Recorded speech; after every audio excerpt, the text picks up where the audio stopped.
ఏడ్చి ప్రయోజనం ఏంటి? చేయొద్దు, అట్లాంటి తప్పులు చేయొద్దు. గమనించండి, మాదిరి అనిన తర్వాత సహవాసము. ఈ బలహీనులైన దౌర్బల్యులతో సహవాసం చేయటం మనం నేర్చుకోవాలి.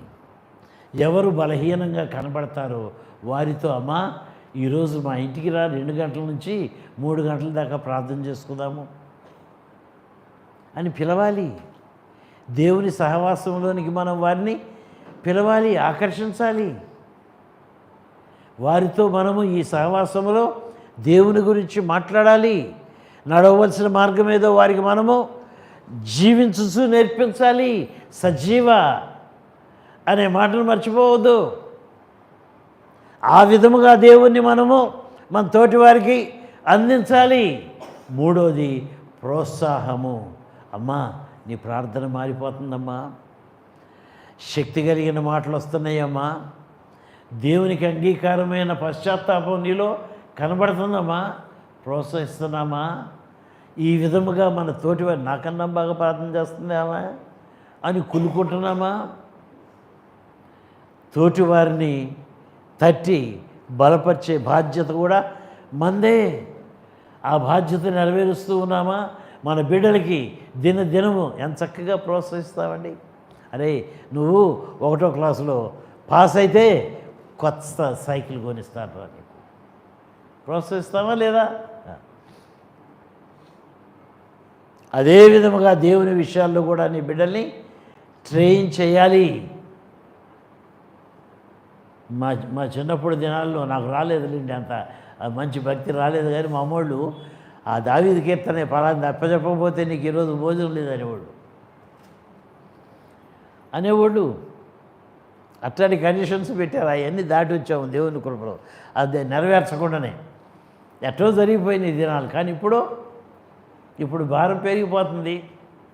వాక్యాన్ని ధ్యానించకుండా ఉండలేకుండా పోతున్నాను, వాక్యాన్ని బోధించకుండా కూడా ఉండలేకపోతూ ఉన్నాను. మీరు ఎంత ధన్యకరమైన అడుగులు మీకు దొరికినాయో మీకు తెలుసు కదా. జూన్ మాసం, మే మాసం అంతా మీకు అంకుల్ గారు ఆదివారం అని దొరుకుతున్నాడు మీకు. అదేందో మరి నేను ఎక్కడికి వెళ్ళాలి అని కట్టిపెట్టాను ఎండదెబ్బకి. ఎందుకు చెప్తున్నాను అంటే బాధ్యత ఉంది. అది దేవుని కండిషన్, ఆజ్ఞ. సమాధానంగా సంతోషంగా అందరికీ ప్రోత్సాహకరంగా మారాలి. ప్రోత్సాహం మాత్రమే కాదంట, తర్వాత సహవాసము అయిపోయిందా, సహాయం కూడా చేస్తూ ఉండాలి. అక్కర్లో ఉన్నవారికి అక్కర తీర్చగలిగే స్తోమత బలవంతులకి దేవుడు. వినండి, ఇక్కడ చాలా చెప్పాల్సి వస్తుంది కానీ ఎక్కువ చెప్పలేండి. బలవంతులు ఎట్లయ్యారు? దేవుని మార్గాలు ఎరిగిన వారై బలవంతులమయ్యాం. ఎంతగా నీవు నీ ట్యాప్ని వాడతావో అంతగా నీకు వాటరు సప్లై దొరుకుద్ది.